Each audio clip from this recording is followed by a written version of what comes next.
দেশি ছোটো আলু দিয়ে ভর্তা বানানোর জন্য আলুকে ভালো করে ধুয়ে নিয়েছি, আর কাঁচামরিচ বেশি করে দিয়েছি, আর ফ্রাই প্যানে নিয়েছি, আর চুলায় বসিয়ে দিয়েছি।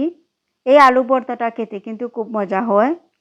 আসসালামু আলাইকুম, ওয়েলকাম টু উর্মিস কিচেন। সবাই কেমন আছেন? নিশ্চয়ই ভালো আছেন। আল্লাহর রহমতে আমরাও ভালো আছি।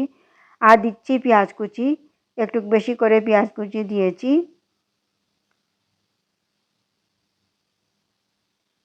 দিয়েছি সরিষার তেল,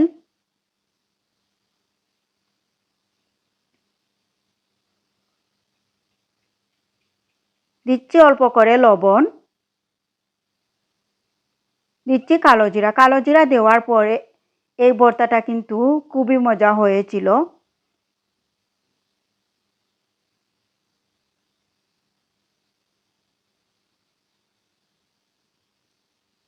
এখন ঢাকনা লাগিয়ে রান্না করব। চুলার আগুন মিডিয়াম আঁচে রেখে রান্না করব, যাতে আস্তে আস্তে আলুটা সিদ্ধ হয়ে যায় আর পুরা হয়ে যায়।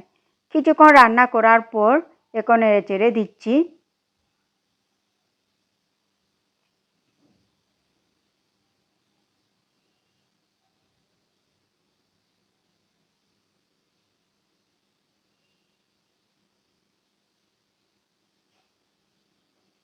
এখন ঢাকনা লাগিয়ে আরও কিছুক্ষণ রান্না করব। আরও কিছুক্ষণ রান্না করার পর আবার নেড়ে চেড়ে দিচ্ছি। দেখুন আস্তে আস্তে আলুগুলা সিদ্ধ হয়ে যাচ্ছে। আর এই আলুর খোসা ফেলবো না, খোসা সহ ভর্তা বানাবো।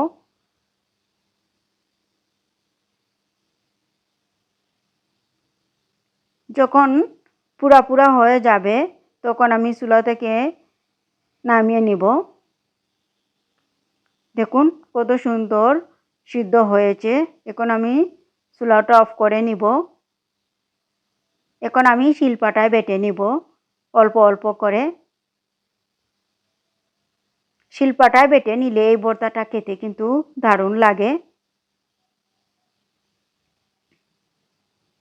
এখন বেটে নিচ্ছি শিলপাটায় অল্প অল্প করে।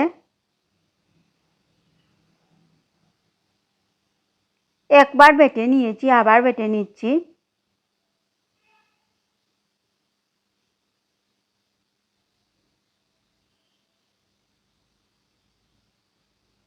অসম্ভব মজার একটা ভর্তা হয়েছিল।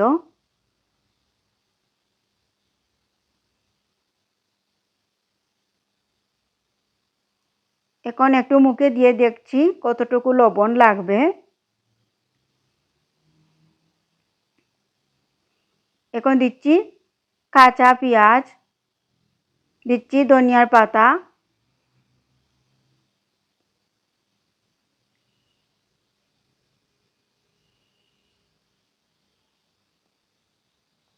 দিচ্ছি অল্প করে লবণ,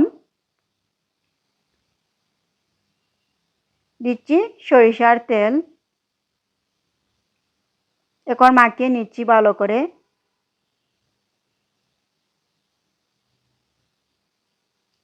মাখিয়ে নিয়েছি।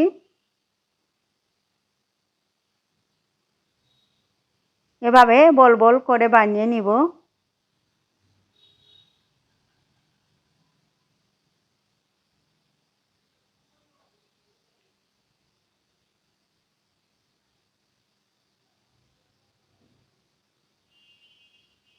এভাবে এই ভর্তাটা বানালে আর কিছুই খেতে মন চাইবে না,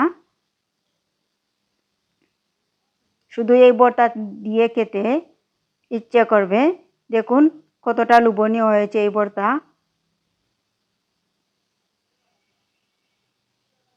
অনেক মজার একটা ভর্তা হয়েছে দেশি আলু দিয়ে।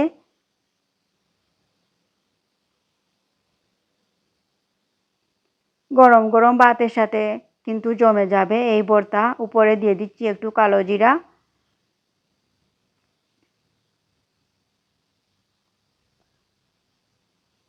আমার এই ভর্তার রেসিপি কেমন হয়েছে আমাকে কমেন্ট করে জানাবেন। আমাকে সাপোর্ট করবেন। সবাই ভালো থাকবেন। আল্লাহ হাফিজ।